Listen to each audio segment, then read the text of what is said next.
Halo teman-teman semuanya, selamat datang kembali ke alur cerita novel Against the Sky Supreme. Ini adalah spoiler alur cerita yang diambil dari novelnya, karena saat video yang dirilis, animasinya belum tayang.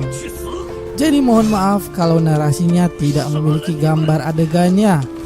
Ini alur novel, catat ya, bukan alur film.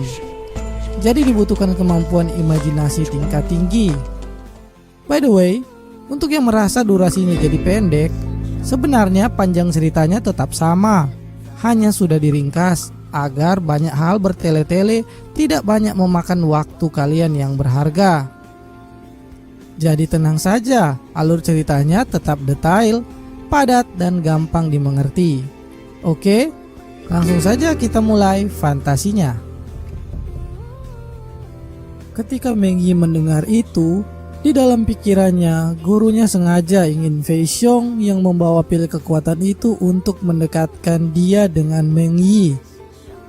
Saat keduanya masuk ke paviliun, Fei Xiong sudah memikirkan hal kotor di pikirannya tentang apa yang akan diperbuatnya pada Meng Yi saat Meng Yi kehilangan kesadarannya nanti. Meng Yi kemudian meminta Fei Xiong memberikan pilnya, dan dia akan meminumnya nanti karena saat ini dia sedang merasa kurang sehat. Fei Xiong terus memaksa ingin melihat Meng Yi menelan pil itu karena ini bagian dari keinginan gurunya untuk Meng Yi.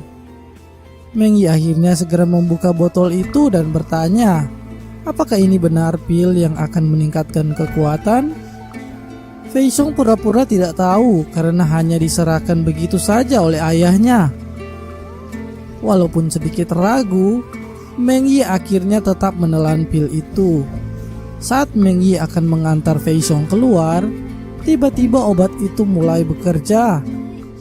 Meng Yi segera mengenali Fei Xiong sebagai Tan Yun dan segera memeluknya. Saat keduanya sedang berpelukan, tiba-tiba terdengar suara Xiao. Meng Yi, ketika aku dan Tan Yun kembali ke sekte, kami segera mendatangimu ke sini. Bagaimana bisa kau melakukan hal seperti ini? Tubuh Xiao bergetar karena marah. Tan Yun di sampingnya yang juga melihat itu seperti tersambar petir dan terdiam. Air mata langsung memenuhi matanya. Di dalam hatinya, dia tidak pernah berpikir wanita yang dicintainya akan mengkhianatinya seperti ini. Xiao segera membujuk Tan Yun untuk jangan menangisi wanita seperti itu. Xiao berniat untuk segera menghabisi keduanya, tapi Tan Yun menghalangi karena banyak sekali memori indah bersama Meng Yi dahulu, dan memilih untuk segera pergi sambil berkata bahwa anggap saja dia tidak pernah mengenal wanita itu lagi. Saat Tan Yun akan segera pergi, terdengar suara manja penuh nafsu dari Meng Yi yang masih menganggap Fei Xiong adalah Tan Yun saat ini, sehingga Meng Yi terus-menerus memanggil Fei Xiong dengan Tan Yun. Fei Xiong berinisiatif segera membawa Meng Yi ke dalam paviliun. Hal ini membuat Tan Yun dan Xiao merasa ada yang aneh dengan Meng Yi.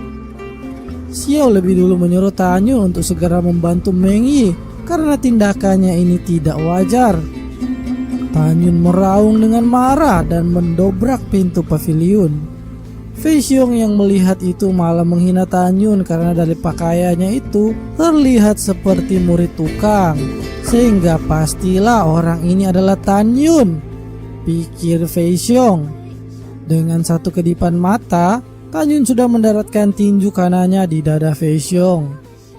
Fei Xiong segera mengeluarkan pedangnya dan memotong-motong ke arah Tan Yun.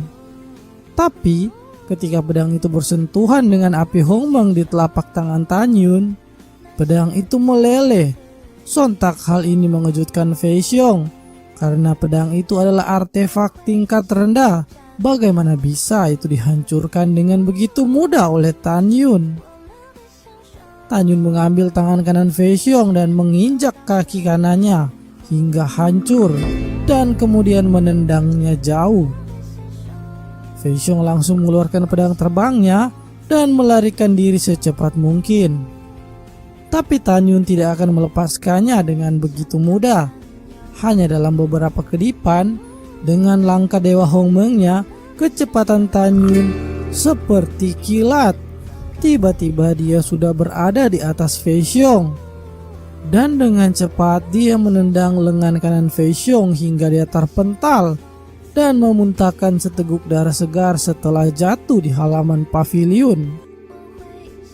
Saat ini, dia menyadari bahwa orang terkuat ke-10 seperti dirinya hanyalah seperti semut di hadapan Tan Yun.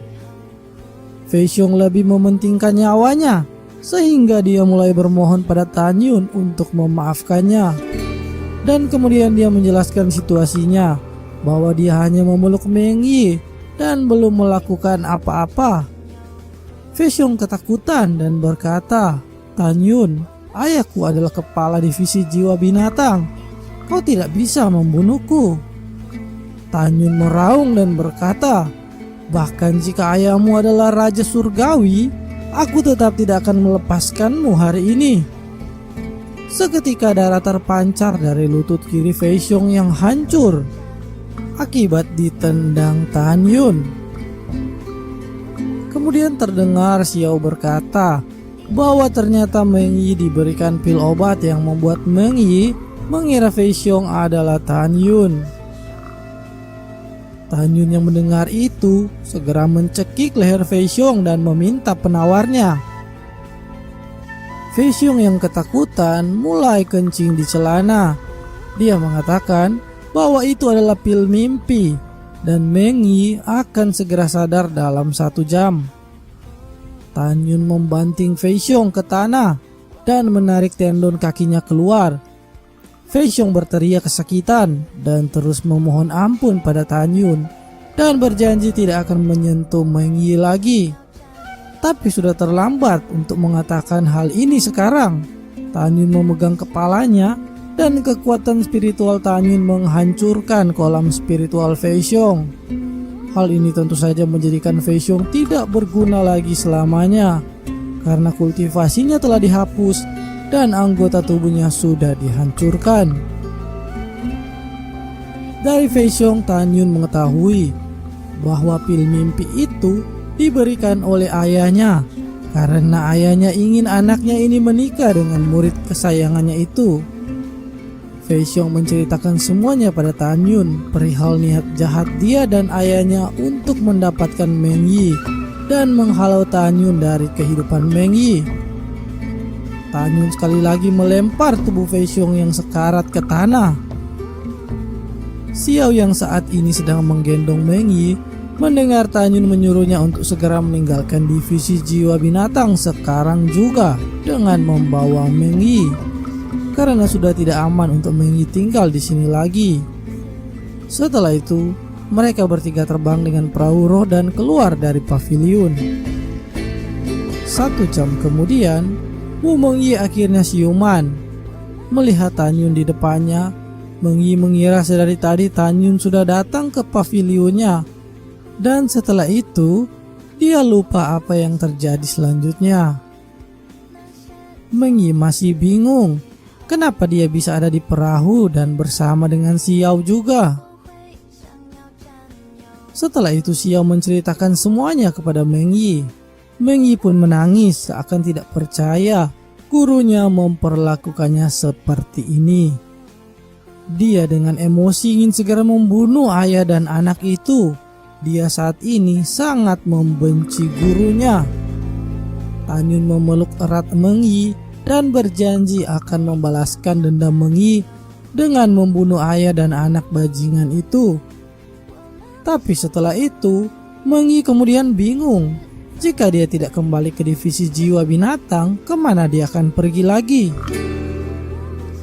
Tan Yun lalu mengatakan, Meng Yi dapat tinggal di divisi pil dan tidak perlu belajar dari divisi jiwa binatang lagi, karena ada kitab yang diberikan Tan Yun sebelumnya yang bisa dipelajari Meng Yi.